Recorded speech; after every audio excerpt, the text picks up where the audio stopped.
Spoken here once before and done some classes here. I've known Christopher for quite a number of years, I guess, 20-some years. Yeah. We've not always walked the same path, but we've definitely had some of the same challenges. He has founded the Order of the Blue Star and Blue Star Mystery School, which has thousands of members worldwide. He teaches all around the world. Has studied with some world masters, and it's always interesting to feel him speak when he comes here with all that wealth of experience. In his last class he did here, he spoke about how they go to the rainforest, all these medications we see nowadays. Those are actually derivatives, chemical derivatives of some of the things that the medicine men in the rainforest use. And that's why you have all the side effects, is because they cut out all the organic parts of it. It kind of loses some of the energetic part of it that, as we know as metaphysicians and spiritualists, needs to be in there. So he brings an interesting perspective on whatever he brings, and I'm interested to see what he has to say now. Please welcome Christopher Timms.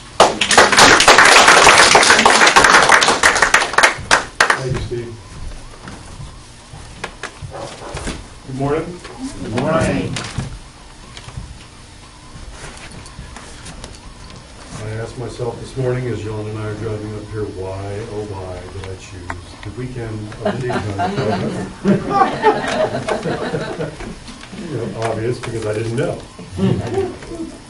But in the face of challenges, you either just run away, or you want to complain, or you just do what you need to do. So we got off about 15 miles back. We come up from Melbourne and found a cool little place, had some breakfast, got right here, no worries. All of my drama about, oh my God, there's 500,000 people coming for this thing. It's all irrelevant. It's all irrelevant. So, it was a blessing that I share at the beginning of all the teachings. So let's share that.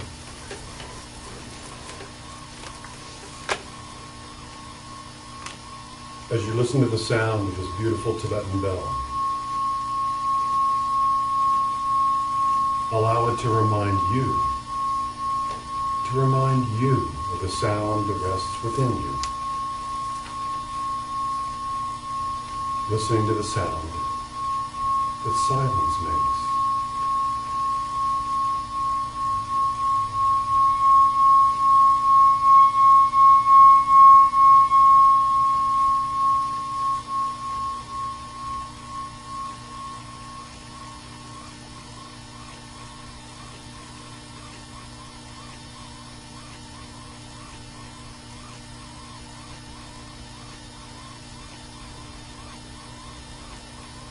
There is an essence that binds and sustains and is all life. This essence, this living presence, is the oneness that you are. The oneness that you are. Shapeless, formless, and eternal are you, with no boundary, with no container. You were never born, so you can never die. This is the oneness that you are.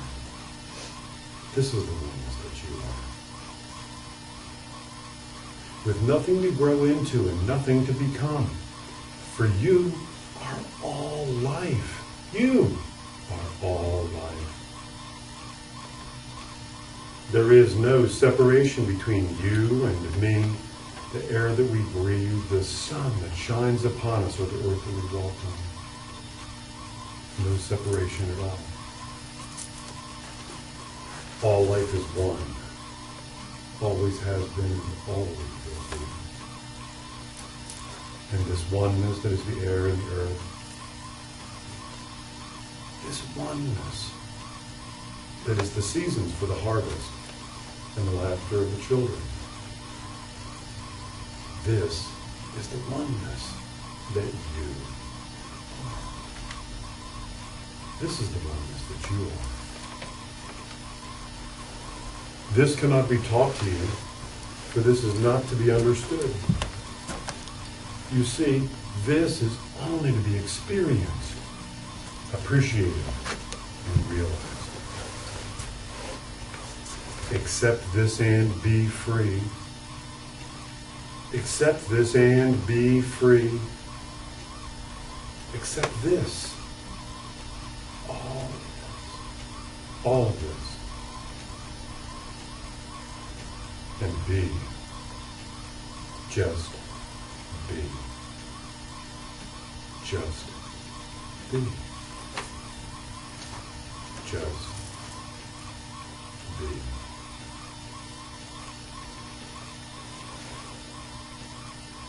Take a nice deep breath and blow it away. Once again, good morning. Good morning. That's how I've begun all the lectures and teachings since January 8th of 1988. And that's when I started my own organization, as Steve shared with you moments ago, called the Order of the Blue Star. The Order of the Blue Star gets its name from ancient Greece, where Socrates was the head of the mystery school during his lifetime, his incarnation there, and it was of course known historically as the Academy of the Blue Star.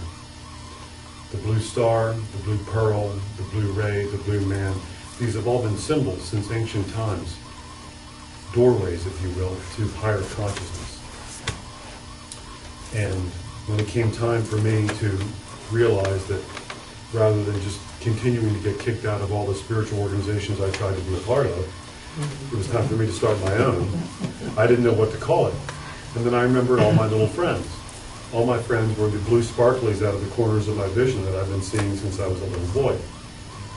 And these blue sparklies look like Sylvania blue dots. Remember when you get your picture taken with the old Instamatics and you see blue sparkles? I know I'm dating myself, but you know, imagine if you've never seen such a thing. So with that, these blue dots, as decades moved on in my life, became elongated, and then they took form as beings that have walked with me all the days of my life. And so it was just natural when I wanted to coin a name for whatever thing I was going to do next. It had to be the Order of the Blue Star. So, I've traveled around the world, as Steve again shared with you, sharing with people things, teaching things that really can't be taught because they already know them anyway. It's really rather a paradoxical thing being a spiritual teacher. Almost a contradiction in terms, if you will. One of the things that I've found is really profound in the idea of being a spiritual teacher is that the message really is the messenger. How many times in life, as you were growing up, did you hear your parents or someone around you say, don't do as I do, do as I... Right. The time in our spiritual journey as a planet is coming to a very quick end where the person who looks like they're ready to just drop dead is selling health products. Be like me, right? Or the person who's talking about peace and tranquility has a nervous tick. You know, they can't even sit still for a minute, but they're teaching peace and tranquility. Meditation, prayer. All of that was done, and it's been done for a long time. But the vibration is such all around us that just doesn't fit any longer. It's time for each of us to just be authentic. It's time for us to just be real.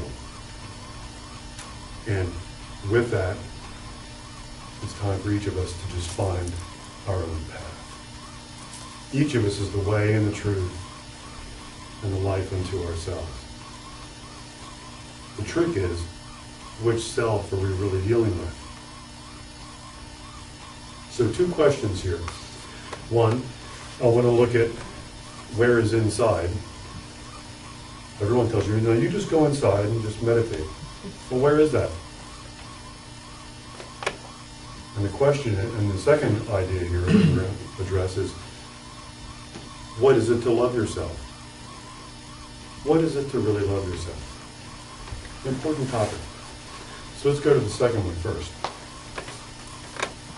So this self you think you are, this personality grid that you think you are, because everyone tells you you are, and you've grown up thinking and being convinced that you are this person you're becoming, has all of your issues and dramas and insights and wisdom and strengths and weaknesses. Right? Everybody familiar with this person you think you are? Now, you're told that it's ultimately important for you to love yourself. So, with this self that you think you are, you're now going to love yourself, and the only way you know how to do that in the thinking of the realm that we're in, which is called duality, is to divide yourself somehow. And now you're going to love yourself here, meaning this personality, with yourself, this person who you call your personality. Does anybody see a problem with all this already? Because this personality who's loving the personality has all these judgments and assessments about, I'm not really worthy. I'm not finished all my processes yet. I haven't had enough colonics. You know, whatever it is that you think that you have to do to be okay. We go through all of these self-judgments and self-incriminations, and then we sentence ourselves to exactly what we think we deserve, over and over and over again throughout our lives. So I want to propose a different way of looking at loving yourself. A different way of looking at loving yourself. And again, I will only speak to you out of the pages of my own life, out of things that I've directly experienced for myself. Nothing else. And just as a little background on that as a caveat, for those of you who don't really know me, since I've been a little boy, I've been clairvoyant, clairaudient, I've been beyond body, I've done all kinds of things. I have a natural talent in a lot of these inner type of arts, just like in martial arts, just like in music, different things I've just picked up throughout the years. Okay, so loving yourself. What I experience is that I don't have any fulfillment out of loving myself.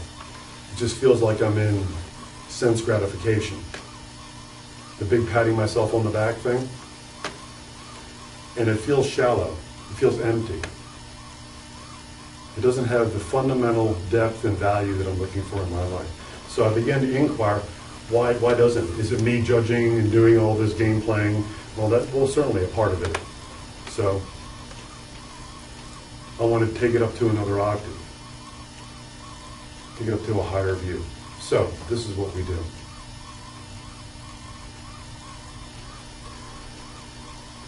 Rather than loving yourself, or thinking about loving yourself, or trying to love yourself, or trying to understand yourself, let's just go beyond ourselves. Let's just let go of ourselves. And as we learn how to let go of ourselves, then we find that we don't love ourselves at all. We find that there is a natural love that we are within each one of us at our core.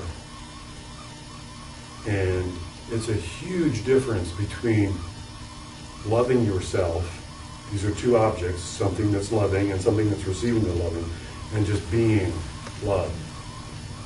What happens is now, when you're out of your own way, and you're open to just being the love that you are into yourself, this love just beams out of you. And your overwhelming desire is to just to do anything to get stuff out of the way so that you can just be this love more and more completely each day. That becomes your life path. It's just to be this love on earth more and more completely. Does this make sense? Now, I can tell you that just a little bit of that for me has to do with loving being Christopher Timms. Now, I love Christopher Timms, and you know the greatest thing about loving being me is that I've learned that the greatest way to love me is to not take me and any of my great wisdom very seriously at all. Not take any of my virtues or my shortcomings, not take any of it seriously at all. Just love me.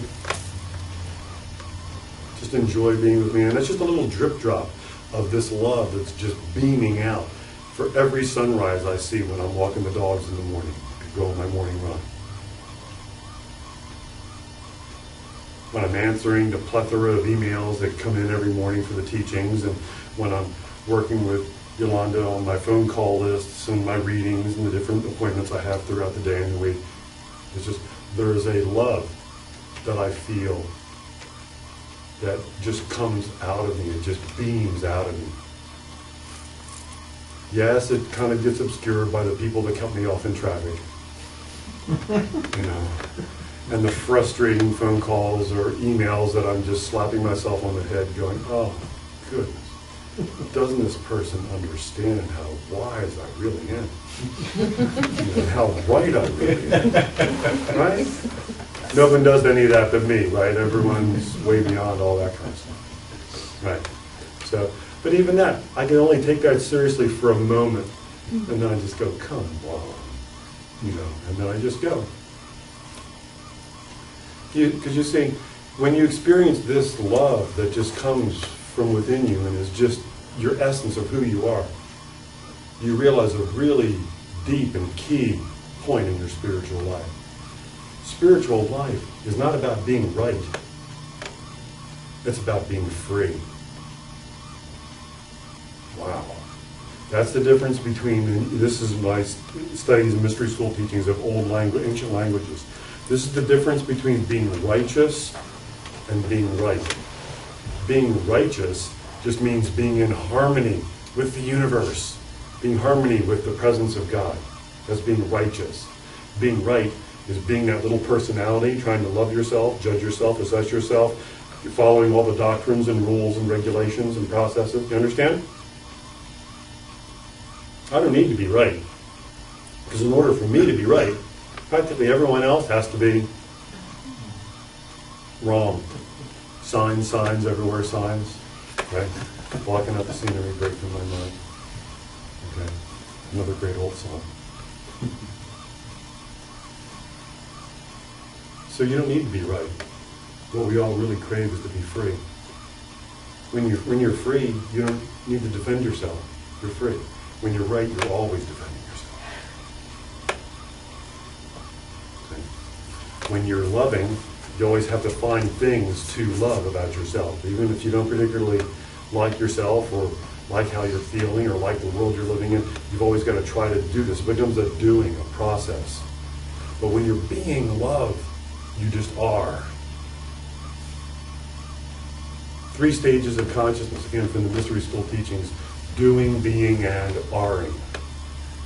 We move from the state of doing, where we think we're this human doing all these things, including love, loving ourselves, loving someone else. And then we move into the state of realization, where we begin to drop that and we rest in the state of being. And then when we've communed with this state of being, cultivated an awareness of it, then we take that presence and we bring it into our lives, we ground it in the earth, and that's when we move from doing to being to aring. This is what's called the great I am. This is when you get to be the great I am. And in present tense, as we move forward as a verb in action here in time, it's called aring. Aring. Does that make sense? Like running? Okay? So, instead of trying to love yourself or love anybody else, just be the love that you are within yourself. Let it shine out freely. And you'll find that the love that you express, the love that you share in this world, is deeper, more profound, more personal than anything you could have ever conjured up being separate and doing this thing called love. The love for a sunrise, when I am, is totally different than the love for a sunrise if I'm Christopher Timms, loving and appreciating the sunrise. Because immediately in the state of I am this sunrise. Somehow, even as I'm walking the dogs and doing my things, I am this. When I'm walking at the edge of the beach and I can hear the roar of the ocean and just watching the rhythms, the patterns of the waves crashing on the beach, I am. I am all of this and much, much more. And being the witness, being the living witness to this great I am, the natural feedback is just more and more of this love just pours out.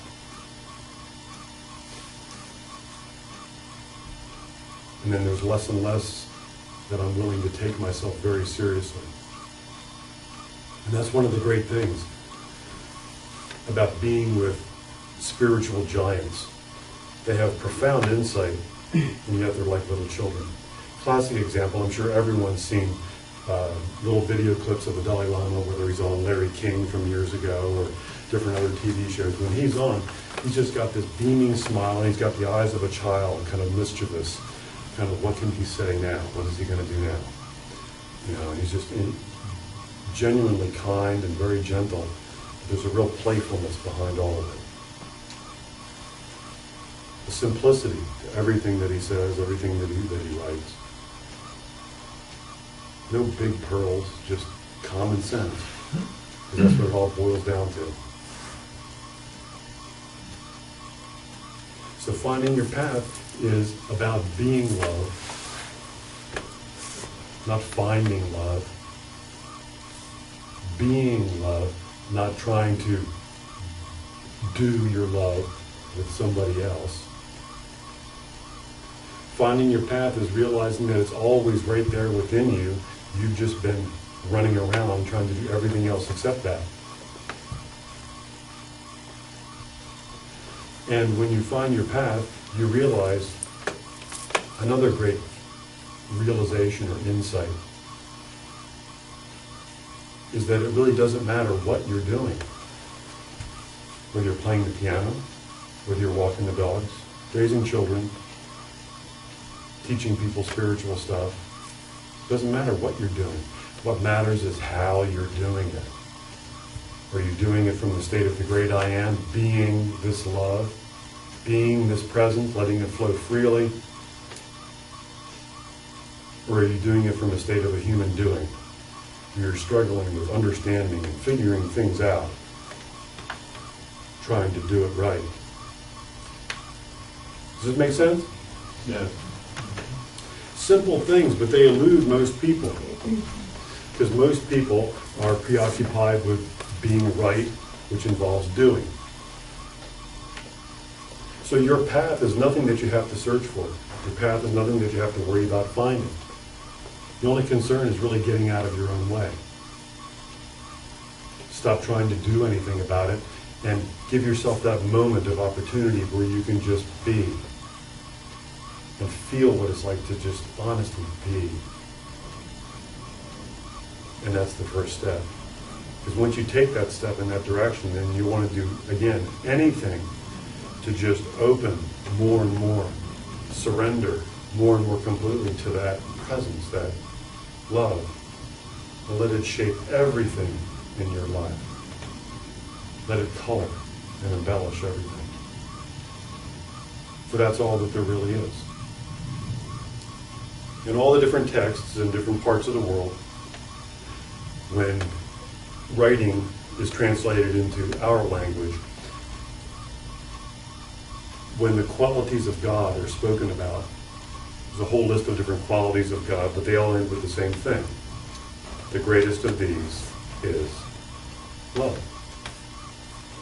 But it's not a love that most of us understand, because it can't be understood. It's a love that has to be experienced. And the love of God, the love of this presence, is experienced through the surrender, the opening, the allowing, the accepting, not the doing.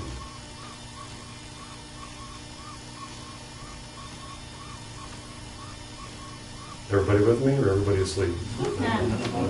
Just checking. Very good. Very good. There'll be a test at the end. It's only a few pages, don't worry. So, finding your path.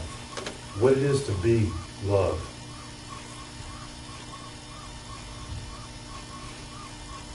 There's only about 8 hours of things that I could talk about here. So strap yourselves in.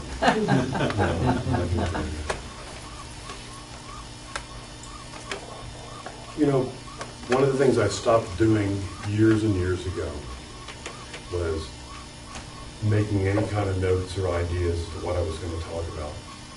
Often when we're driving up in the morning to wherever I'm going to be serving, like at Casadega next month, or here this morning, I'll talk to Yolanda and say, well, what do you think I should talk about this morning? You don't know. Did Steve have a topic for you? I don't think so. I wouldn't pay attention if I did. Maybe, so, you know, just look at me and just shake her head and something pops out. Okay, sure, we'll run with that. Sounds good. And you know, while I take all that, I take my own great suggestions, her great suggestions, all of it, by the time I get up here, it all just kind of intermixes in here, and then I just let myself open. And then it just happens. That way I get to be present. I not have to concern myself with actually thinking I know what I'm talking about. I just let it happen. Just like a piece of music you're playing. Just let it happen. So, you might have been able to put together in your own head, as we're talking about living the spiritual life, finding your path, or revealing the path that rests within you, that the spiritual path has to be natural to you. Has to be completely organic and natural to you. It can't be someone else's rules and doctrines. It can't be a monkey see, monkey do kind of thing where you do what someone else did. Sure, we enjoy reading about people's paths and their ideas and techniques, and it's going to be very helpful. But ultimately, you take all that, and that can set you in a direction where then you abandon yourself to yourself. That's what it all comes down to. Because you're not here to do it anybody else's way. Just as I shared at the very beginning, you are the way, the truth, and the life into yourself. You are. You have it all within you. There's nothing that anyone can give you that you don't have. Not broken, don't need to be fixed. You're just awesome, just the way you are. My job, at my very best, is just to be a reminder of that by my life and my example. The message really is the messenger. The message is not what I say, although we know it's extremely profound and incredibly wise. Hey. But we know that the real message, the real teaching is an unspoken presence that we share. It's a direct transmission of consciousness. It's not me going, that's not what I'm talking about. It's me just being who I am and you just soaking that up. We do that to each other all the time. It's just normal living. Don't your animals pick up on your vibes? Right? If you're tense, your dog or your cat gets tense, right? And all that. Birds are really sensitive to all that kind of stuff. People are that way too. We all do that to each other all the time. We all soak up what each other's all about. So if I'm free, if I'm strong, if I live in integrity to what it is that I hold to be self-evident within my own heart, if I live my life this day grounded in those principles deeply, then just by my presence in your life, in these few moments we share together, I can inspire you to do the same thing yourself. The word inspire means to breathe in, to take in for yourself. No one can breathe for you but you.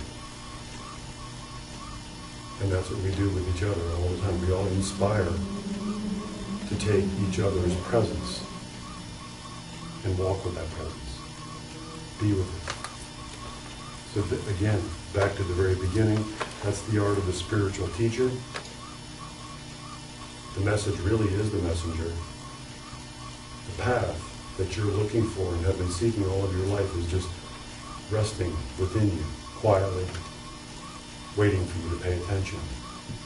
And all you have to do is stop doing really anything and just let it out. And the great thermometer you can use to know that you're doing that is when you're not loving anyone or anything, and you know that you just are love. You are this presence of love in the world.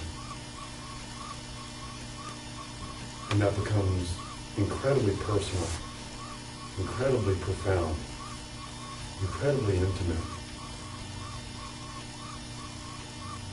And it's the only life path that there is. Because in that presence, again, each of us is going to do exactly what we're going to do with it. It's not what we do, it's how.